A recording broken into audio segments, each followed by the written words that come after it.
Tater Tots, and welcome to the Dick Family Basement on this wonderful Thursday morning. It is right, it's a Thursday morning, so that means it is the weekly rundown here in the Dick Family Basement. What a wonderful day, what a wonderful week. It was a little bit cool, and it should get really nice and warm over the next couple of days, which is pretty awesome. So what do we have to talk about today? First of all, you can phone in using the app there. If you're on the Podbeam, just say, what does it say here? Just call in. Just hit the call in button and you can call in, and that'd be great. It's been a little bit of a crazy week, so I didn't set up my phone for actual phone calls. But if you have a question, comment, or concern, please use my 1-844 number, because at least, use something that my benefactors have helped me do. So that's great that you can support the channel by doing that, by phoning my 1-844 number. That's 1-844-340-5001. Or you can email us at go down to In the Redeemer. And actually, our email address is intheredeemer@gmail.com. So you can also do that. I'm also live streaming the audio on X. My handle there is Catholic Mashup, all one word.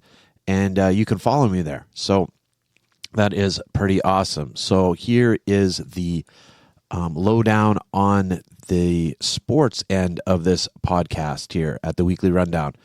First is the Bucks. We are still, I believe, first. I only wish. Fifth in the East, and that's good. Kuzma is doing really, really well. I believe we won our last game, so that's always pretty awesome. Let's see, we're fourth actually. We're fourth from in the East. I don't know if we're going to. So we have 36 wins, and the New York Knicks has 40. We only have about 20 games to go. So I don't know if we'll even, but fourth is good. We'd play the New York Knicks. I'm actually pretty pumped if we play the New York Knicks in the playoffs. That's pretty awesome. Yesterday, the Cleveland Cavaliers clinched a playoff berth, which is the first team to do that. Also, too, just on the totally a rabbit hole here, but I actually went to my first WHL game, Moose Jaw Warriors. We actually won. We beat the Saskatoon Blades. We are not a very good team here in Moose Jaw Warriors, but it was a really exciting game. It was a great time. I'm thinking of going to another game, maybe a couple games. I know they're just winding down their season, but definitely next year I'm going to go to a few games. It was super fun. Even Serafina liked it. So it was good. I knew some of the guys that helped on the ice, so I kind of heckled them, yelled their names, everything else. They appreciated that. So let's go to the Minnesota Timberwolves, which we won yesterday. We're in a 3-game winning streak. We're doing not too bad. Most of our team, we had some injuries. Most of them are back. I think Rudy Gobert is the only one that's still out of injury. We are in 7th place. We need to get to the 6th place. Like, we do not want to do any play-in business. Right above us is Golden State. We're only 1 game back from them, so hopefully we can overtake them and get into the 6th. We even have a possibility to go up as far as, I would say, 4th. Maybe the Memphis Grizzlies are not doing too well. They're in a 4-game skid here, 4-game losing skid. So we could take over. We can go up as these other teams are going down. I think Minnesota Timberwolves are pretty dangerous right now. They've beaten the better teams in the NBA. So we'll check that out later. Of course, it's going to be a fun playoffs here in the NBA. Also, too, is we are picking some indoor football league teams. They're going to be starting in, I think, March 22nd. So we have 3 teams to pick from. We have Catherine's team, which is the Iowa Barnstormers. Then we have the the Sugar Skulls, the Tucson Sugar Skulls, and the San Diego Strike Force. So those are the 3 teams that we're going to be picking from. next week we'll have our team that will be the super team. So Connell, if you're listening, these are the 3 teams. I would like your input.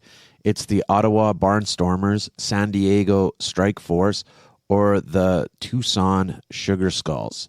So those are the 3 teams. Once we've picked that, then like I said, we're going to be a super team, and I'm going to be emailing their team and everything else. Maybe we can get somebody to interview. Hopefully, what I'm going to do start out with is just give them my 1-844 number, and if they want to leave a message for us like this, that'd be pretty cool. I'm going to try to get some swag from them and everything else like this. Oh, we still have the epic movie stuff. Thank you, Dave. Oh boy, it's been a long day already, and it's only 6:21. Sorry about that. There you go. Anyways, you didn't miss much other than you can phone my 1-844 number, leave a message. That's 1-844-3405-001. You can help and support the channel that way. And also, too, is you can follow me on X. I'm at Catholic Mashup. I live stream the Divine Mercy Chaplet and the weekly rundown there. So here is the current teams that we're going to pick from for our indoor football league. It is the Iowa Barnstormers, the San Diego Strike Force, and the Tucson Sugar Skulls. So, like I said before, Connell, if you're out there, please tell me which one we should follow. Speaking about indoor football, the Arena Football League just started up, and they had this preseason game, and it's so awesome. Like these small little sports leagues, they can do like some cool stuff. I don't even know who was playing, but the one team was a semi-pro outdoor football team that was going to be their last game ever. They were shutting down or whatever. I don't know if the semi-pro league was collapsing or whatever. I don't know the whole ins and outs. But anyways, they had it. So that was the team against this other actually arena football team, and it was just kind of redonkulous. It was kind of a cool thing. The other team that was primarily playing outdoors didn't really know the rules and everything else like this. It was kind of like a dog's breakfast a little bit, but it was fun. I'm probably going to watch the whole thing coming up. So if you're interested in that, go on to the Arena Football League. They're starting up very soon here. They didn't have anything on their website, and then boom, I just got some like in my X feed there, a bunch of stuff that they're playing, some exhibition games, and I think their season starts like next week or something like this, or this week actually. So that's pretty excited if you're into that. Now we just have this stream of consciousness kind of. I'm just going to talk a little bit about stuff that's going on and everything else, and then some maybe hot topics here in the Dick family household. So it's been a really busy day. We have actually my sister Tanj, my oldest sister Tanj, is going back home today. So thank you very much for coming down and helping my other sister Toby, who had an operation on her toe. She came and helped her out. She might have the moniker now of the best cook in the family. She's been cooking some really awesome stuff and everything else, lots of curries, lots of Moroccan stews and everything else like this for Toby. So I'm a little bit humbled. I thought that I would have that moniker forever, but it looks like during COVID, my sister Tanj really stepped up her cooking game. So that's pretty awesome. Although I'm a little bit jealous. I wish I still had that moniker. I don't know if I still do. Also, too, is that both of our basketball seasons have come together in a sense. We have playoffs. We actually have finals today. So both Serafina's team and my team have finals. Her team got into the finals by a 1-point win over Peacock. It was a crazy game. Vanier, where she goes to high school, has some really awesome fans. It was pretty great. Yesterday, we beat against St. Margaret's. We won against St. Margaret's. That allows us to get to the finals. We're playing St. Mike's. So that's always very delicious when we get to play St. Mike's. My guys are very amped up. This morning, we'll have our final practice and then our final game today. Hopefully, it will come to our favor. We beat St. Mike's once. They beat us once. And that was our only loss through the whole season. It was a very narrow loss, and it was a loss because coaching, which is me, was very bad. I should have called a timeout, reset my guys, but we lost by 3 points on our loss there. So hopefully it's good. It's a bigger court. My guys like to run around, so it should be good. Also, too, is that yesterday, as you know, is Ash Wednesday. and I led 2 services, and then I went to the Ash Wednesday Mass at St. Joe's. It was packed. I was impressed. It was very, very packed, very well attended. We actually had to. There's people standing that couldn't find seats. We had to seat people behind the altar. It was awesome. It was awesome to see that. Although one of my friends, after he goes to the Ukrainian Catholic Church, but he also goes to our church too, quite a bit, and he was just saying that how awesome it was seeing all these people, and but he says, he goes to me, he goes, I'm such a cynic. I look at all these people and I wonder why, with all these people, St. Joseph's can't even make their budget. I'm like, yeah, I know. It's so. Anyways, we need to step up our giving definitely at St. Joe's so that we can be around for all these people. Like it was really impressive how many people were at Ash Wednesday yesterday. Also, too, as I'm preparing for this week, and I'm preaching and having my sacramental prep and everything else like this. And in the next couple of days, today and tomorrow, I'm assisting at funerals and leading a funeral service on Friday. So it's been a busy time. Busy time. So that's kind of the rundown there. Here's a couple of things I want to talk about, though. One is Ash Wednesday, and primarily about putting the cross on our foreheads. Now, you might think that this is kind of a ridiculous. It's not really a rant or whatever, but just a like, how should I put it? Just an insight. So, in the Western Church, the more, I guess, ancient way of distributing ashes would just be sprinkling on the top of the forehead, the crown of the forehead. This was especially true at the time before sort of Ash Wednesday was formalized, especially, when you are in a season of penance, so you've been, in the ancient church or in the medieval church, you're seeking to reconcile yourself with the church. During this time, it would be public penance, and you would heap ashes upon your head. You would put it on the crown of your head. And even in some places in the world, that is the way they distribute ashes. Mostly, my understanding is in Italy and Spain, but there's other pockets of this, especially if, for instance, if you go to a traditional Latin Mass like this, my understanding is the distribution of ashes is on the top of the head. Now, here in Moose Jaw, that's the way I do it when I lead a service of distribution of ashes in old folks' homes because of, cross-contamination and everything else like this. And, of course, there was a development. Mostly, my understanding is I did some readings like this, mostly in the English-speaking places in the world, is where you'd put a cross on your forehead. Now, why am I talking about this?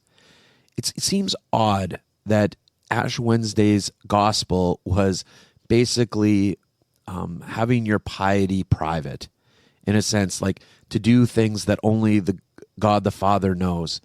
And maybe I'm just a little bit more sensitive. Actually, I never really thought about any of this until probably last year, where there was a situation that happened that I won't get into. But anyways, that really, I think pricked my conscience a lot.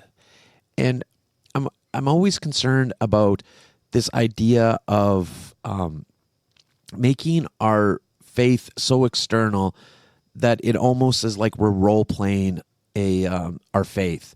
And what I mean by that is that any sort of external manifestation of our faith should reflect our conversion of heart, what's inside. And I think with our crosses on our forehead, it is almost like a badge to say that I'm better than you, or look at me, I'm Catholic. Look at, I have this cross on my head. And yes, I think in some places and times that was very important. I saw Ash Wednesday celebration in where was it, Lebanon, for there, and they have their crosses on their forehead. And to be very honest, that they're marked for death, right? And the priest says this in his homily, that you go out in the world and this cross, will mark you for death, mark you as a Christian. And in those situations, yeah, like, because that really reflects that heart. Like, if you're willing to die for your faith, like you have way more faith than I do, right? You're closer to Christ than I am. And I think that's a good good way of showing that external faith like that. But I just see that the people, that over, I guess, emphasize that external, that say that what it means to be Catholic is to have ashes on our forehead, and not really the conversion of heart.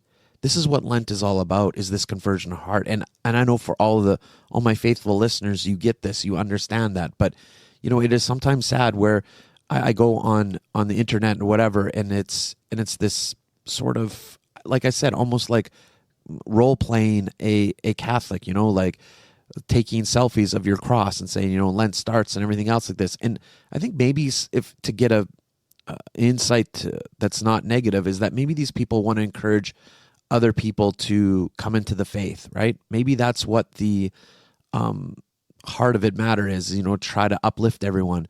But for me personally, I'm almost depressed is a pretty strong word, but I'm disillusioned. I want my Lent to be in such a way that only the Father knows. And of course, I am, as you know, maybe it's the first time you listen to me, but for people that have listened to me for over the years, know that I'm actually very in favor of public piety. I'm very in favor of having pilgrimages and having processions and stuff like that. I'm very for having that that manifestation of our faith in public spheres. But when it becomes almost like a tokenism, when it becomes sort of like dare I say magic, then I have a real big problem with that. And when certain institutions just overemphasize the outward manifestation of the faith like that, without any demand of one's heart, without any demands of what it means to be Catholic, to believe in the moral teaching, the spiritual teaching of the church, when all it matters is that if you have a cross in your head or not, I think we are in deep trouble there. So that's just a little bit about Ash Wednesday. Another thing that happened to me, and I just want to briefly talk about this, is that I think we're all in a little bit of fear. And a lot of it has to do with our neighbors to the south. I'm always shocked about how fear really, really messes people up. I just had an opportunity not too long ago to talk to someone, and a very intelligent person, very, she reads and everything else like that, and she was seriously worried that America was going to invade Canada through Alaska. And I don't know where she got this from. She was saying that a lot of her people she reads like this said that that's why Trump went to Putin and stuff like this, is that they're planning an invasion of Canada through Alaska. And then that's just one. And maybe some of you might think to yourself, well, that's kind of silly. And I agree. I think that's kind of silly and stuff like this. But I think fear does silly things to us. And I think we saw this in COVID. People that were usually very rational and became very irrational. And I think we'll see this now with this tension between us and the United States, is that people will be overcome by this fear because we feel so helpless, that we don't have any sort of agency in our future. And that's really, really tough. And I think it will make people, just in our day-to-day interactions, say stuff that normally they wouldn't. Just to let you know that would be almost impossible, because any sort of act of war or act of invasion from the United States has to have an act of Congress. I think now, in the last few presidencies in the States, it just didn't begin with Trump, that, whatever, but there has been this emphasis of the presidency with executive orders and stuff like this, which is really destroying. It's not Trump himself that is destroying sort of the democracy of the United States, but it started all the way back to Barack Obama with his massive executive orders that he would sign. And I think that's really what is eroding sort of the democratic will of the people in the United States like this. And I think we as Canadians have to be aware that we should not also go down that road, that although we live in a parliamentary system politically, where the prime minister has lots of power, we should make sure that power is always checked by Parliament and the will of the people. But I think even with all these tariffs like this, that we're going to get a little silly, and I'm all for not buying American liquor, although it's Lent, so it doesn't really affect me right now, but to really buy Canadian. Now, that being said, I grew up like that. Like, it's kind of interesting, and I carried this on to Serafina, is that we always made sure where we bought stuff, we always knew what the ingredients were and the food that we ate. And it's like this, we were always very, even, it's kind of fun. This is one thing, and you might think this is kind of ridiculous, but as a family, when growing up, my dad would take, like, let's say a bottle of ketchup or something like this, and then he'd say, like, what's the first ingredient? We'd all kind of guess or whatever, and then, we're surprised with that, maybe tomato paste was like the third ingredient or something like that. Like, oh my God. Anyways, we do that here too. And it's so awesome. And just random stuff, what's in this, I think we should be more aware of where our stuff comes from. I think we should be more aware of what's put into our food. I think we should be more aware of what we buy, because we vote with our dollars. And it's good that it seems like a lot of people are on, hopefully doing that, and hopefully it's sustainable. But, to be very honest, I lived in a family, and I try to cultivate that in my own family to know where things come from. Okay, so let's just check if there's anybody in the no chat. Yes, I know I got off the epic music already. Okay, perfect. Okay, I've been playing some games, not as much as usual because of how busy we are. But Catherine is still liking to play board games, which is kind of weird. In our next year will be 25, but in our 24 years of marriage, this is probably the most board games we have played. Although, so I claim that I have over 350 games, and I got to do a recount. I know this is really petty, but the barber who cut my hair said that he had 600. I'm like, 600?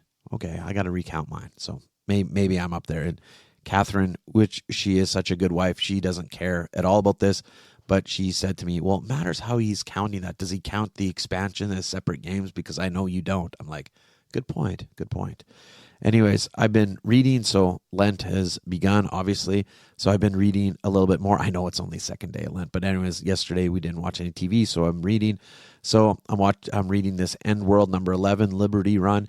It is very different from all my other apocalyptic books I've been reading. It's fun. I gotta wait till the end about how I really think about it, but it's kind of cool because it has mutants and stuff like this. I know I'm such a geek. And I've been reading, so my Lenten read for this year is St. Thomas Aquinas put together a Lenten reader, and I've been reading that, and it started in the what's called, I forget what the Latin term is, but 3 weeks, no, I think, 3 or 4 weeks before Lent, I had kind of a small Lent or whatever, like leading up to Lent. And anyways, I started not very diligently at that time, but now that's my daily reading. I always encourage everyone to have some sort of spiritual reading during Lent. It's very important. I get that from my mom, that was one of the things that was very important to her during Lent. What am I watching? Not much, to be very honest. We've been watching Rain, Serafina and I. It's a Norwegian or a Swedish sci-fi movie, show where rain is somehow causing people to get sick. So it's not too bad. I'm always looking for new things to watch. So another thing that we as a family have been watching, and it's kind of ridiculous, it's on YouTube. It's this Sir Yacht, and he does these eating challenges, whatever. But what's really interesting, and he's a Catholic, and it shows him going to mass and everything else like this, and in a very ordinary way. Like, he's very sort of, this is just what I do. He doesn't make a big deal out of it, nor does he hide it from his audience. So it's kind of refreshing. I kind of like that. And it's kind of ridiculous. He has t-shirts that I'm a professional, dumb, and then you know what the last part of that is. So anyways, that's kind of fun. I don't have any one about this, and I did have a disputed area, but I withdrew it because I don't want to get into trouble.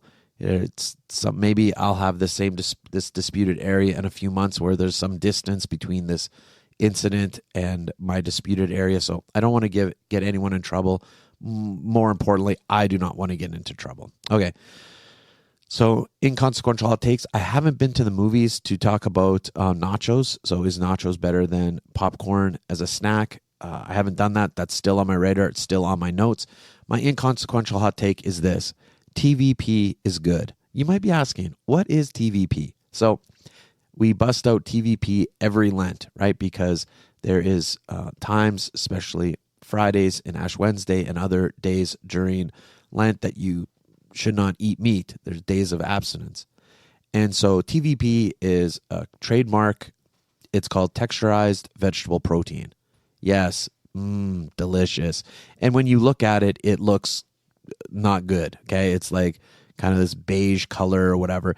It is a byproduct from some sort of processing of ADM plants, believe it or not. I think they process some sort of soybean or whatever. This is the byproduct of it, and only get the stuff that says TVP, and it's only one. I think it's I don't know, it's not Uncle Ben's, but it is a particular, you can get it at Superstore, any health food product. Just go and ask for TVP. It is awesome. It's so easy. You just rehydrate it with some boiling water. You put your spices in. It is amazing for tacos and everything else. We had this yesterday for nachos, put it on our nachos and stuff like this for our Ash Wednesday late meal. And it is good. You need to try it. Like, so all those people that say, oh, it's not that great, it is so good. It is such a great replacement for ground beef. Now, if you know me, I'm a huge meat eater. You better believe it. And in some circumstances, TVP, dare I say, might be as good or even better than ground beef in certain situations. It is so delicious. It's good. You can't follow the instructions. Very good. Follow the instructions and maybe add a little bit less water than it even asks for, because you want it a little bit, you want more texture from that texture vegetable protein. So check it out. It's good. And please, if you have it, or if you've ever, ate it or whatever, please let me know what you thought of it at 1-844-340-5001. That's all I have for this morning. So thank you so much for listening to me. Oh, another thing, you might be thinking, where was the Divine Mercy Chaplet yesterday, the recording? What happened? Where was it? I couldn't find it. Is because I didn't post it. This morning, I get up early and I look, and I didn't even switch off my recording. Like, it was recording for 22 hours straight on my recording software here on my computer. Okay, so something happened. I don't really know what. It was user failure. As my dad would say, I was a little bit slow on the uptake. So today I will rectify that. I'll put up this weekly rundown right away here. So yeah, so all you people out there, if you would wait around, at 7 o'clock, we will be starting Divine Mercy Chaplet. So until next time, God bless, have a great day, and keep it crispy, my little tater tots. Bye.